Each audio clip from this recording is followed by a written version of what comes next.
आंगनबाड़ी केंद्रों में पोषाहार वितरण नियमावली में हुआ बड़ा बदलाव। अब नए नियम से बटेंगे आंगनबाड़ी केंद्रों में पोषाहार। नमस्कार आंगनबाड़ी बहनों, स्वागत है आप सभी का हमारी आज की इस बहुत ही ज़्यादा महत्वपूर्ण और खास वीडियो में। आज की इस वीडियो में हम आप सभी को आंगनबाड़ी केंद्रों में मिलने वाले पोषण आहार के नियमावली में हुए बड़े बदलाव के संबंध में आपको जानकारी देंगे।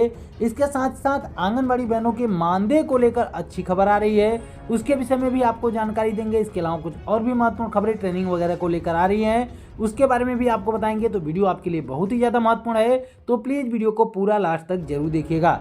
हम आपको आंगनबाड़ी केंद्रों में हुए पोषाहार वितरण नियमावली में बदलाव को लेकर डिटेल से जानकारी दें। जैसा कि हमने शुरुआत में ही बता दिया कि सरकार ने आंगनबाड़ी केंद्रों में जो पोषाहार दिया जाता है उसकी नियमावली में यानी कि पोषाहार बांटने के नियम में एक बड़ा बदलाव कर दिया है। इसके संबंध में आपको डिटेल से जानकारी देंगे। सभी आंगनबाड़ी बहनों के लिए महत्वपूर्ण जानकारी है, तो लास्ट तक बने रहिएगा। लेकिन उससे पहले आंगनबाड़ी बहनों के मानदेय को लेकर आ रही एक अच्छी खबर देख सकते हैं। एक मैसेज जो कि बैंक की तरफ से भेजा जाता है उसको हमारे पास भेजा है सुमन बहन ने, जो कि मध्य प्रदेश से जबलपुर जिले से आती हैं। उन्होंने बताया कि हमारे खाते में 14,000 रुपये मानदेय जो है वो क्रेडिट हुए हैं। यहाँ पर देख सकते हैं 29/11/2024 को यह पैसा उनके खाते में आया हुआ है। तो ये बड़ी खबर है, अच्छी खबर है मध्य प्रदेश की आंगनबाड़ी बहनों के लिए कि मध्य प्रदेश की आंगनबाड़ी बहनों का मानदेय जो है वो उनके खाते में आना शुरू हो गया है।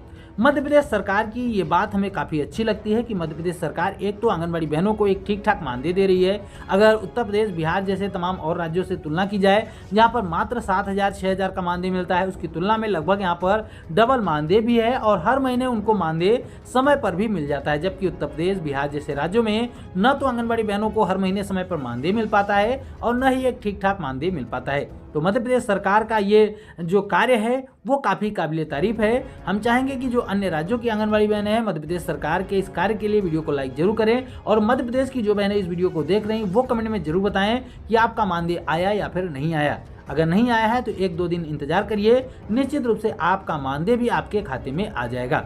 आंगनबाड़ी केंद्रों में दिए जाने वाले पोषाहार वितरण के नियम में सरकार ने बड़ा बदलाव कर दिया है। अब नए नियम के अनुसार पोषाहार का वितरण किया जाएगा। न तो पोषाहार का वितरण आसान रह जाएगा और न ही लाभार्थियों को पोषाहार प्राप्त करना आसान रह पाएगा।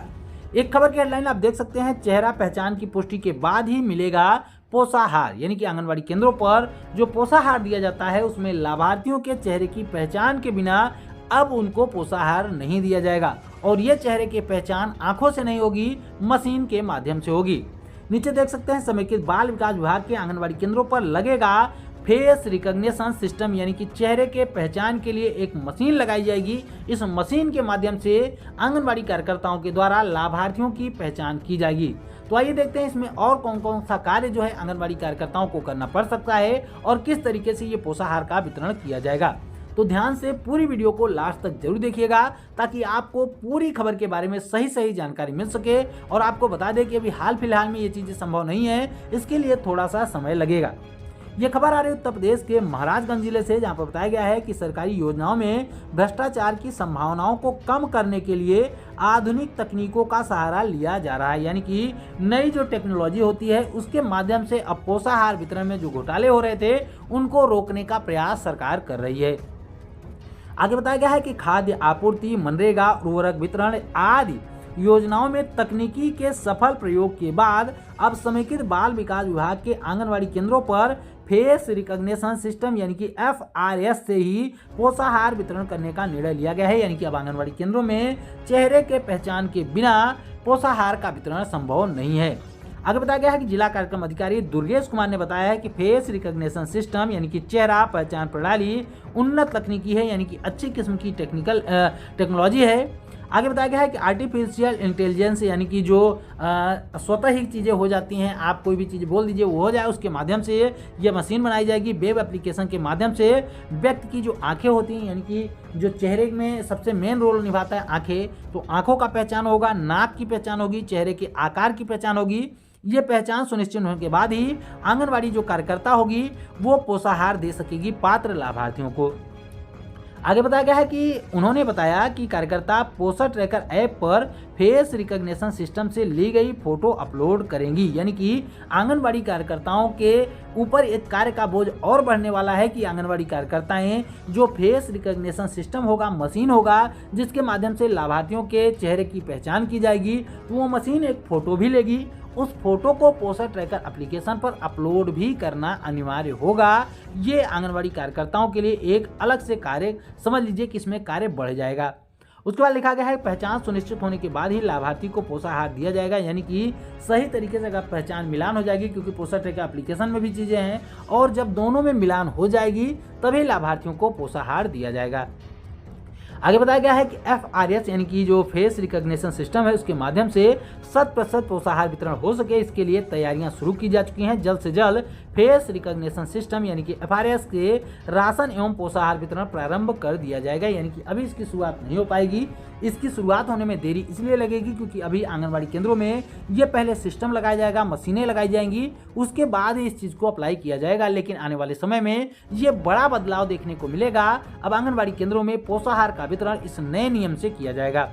आगे लिखा गया है पोषाहार को लेकर मिलती रही हैं शिकायतें। बाल विकास विभाग की ओर से 3000 से अधिक आंगनबाड़ी केंद्रों के माध्यम से 2 लाख से अधिक बच्चों, गर्भवती महिलाओं, धात्री महिलाओं को पोषाहार उपलब्ध कराया जा रहा है।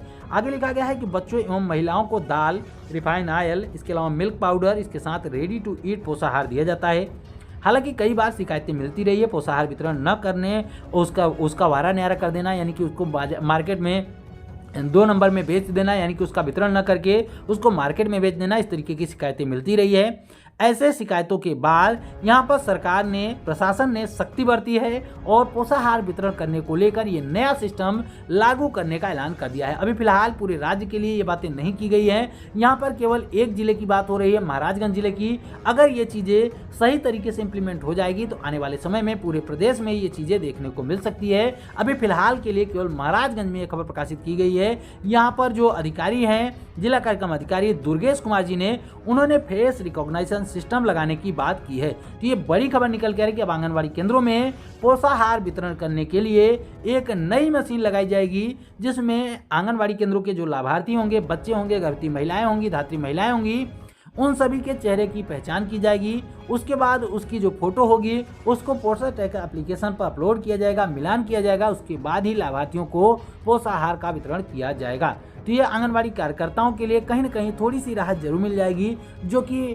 फालतू के लोग आ जाते थे, कोई और भी लोग आ जाते थे वहाँ पर पोषाहार मांगने के लिए, और नहीं देने पर उनके साथ गाली गलौज जैसे तमाम व्यवहार भी देखने को मिले हैं। तो कहीं ना कहीं इन चीज़ों से निजात मिलेगी। लेकिन कहीं ना कहीं इस टेक्नोलॉजी के आने के बाद आंगनबाड़ी कार्यकर्ताओं को थोड़ा सा कार्य और भी करना पड़ेगा, क्योंकि इस कार्य में हो सकता है आंगनबाड़ी कार्यकर्ताओं को 1-2 दिनों की ट्रेनिंग की आवश्यकता पड़े, क्योंकि ये कार्य नया है। इस कार्य को किस तरीके से करना है, अगर इम्प्लीमेंट करने की बात आएगी तो हो सकता है जिले में इसको लेकर ट्रेनिंग वगैरह की भी व्यवस्था की जाए। फिलहाल इसको लेकर अभी इतनी ही जानकारी इस खबर में दी गई है। आगे अगर इस संबंध में कोई और जानकारी आएगी तो उसको हम अपने चैनल के माध्यम से जरूर अपडेट करेंगे। तो अगर आपने चैनल को सब्सक्राइब नहीं किया है तो चैनल को सब्सक्राइब करके रखें। बाकी इस खबर को लेकर, इस पहल को लेकर आपकी क्या राय है, आप अपनी राय कमेंट बॉक्स में जरूर दीजिएगा। आइए आंगनबाड़ी से जुड़ी कुछ और भी महत्वपूर्ण खबरों को आपको दिखाते हैं। यहाँ पर देख सकते हैं खबर उत्तर प्रदेश के देवरिया से आ रही है कि आंगनबाड़ी कार्यकर्तियों का 3 दिवसीय प्रशिक्षण शुरू कर दिया गया है। यानी कि आंगनबाड़ी कार्यकर्ताओं का अब प्रशिक्षण किया जाएगा, 3 दिन का प्रशिक्षण चलेगा।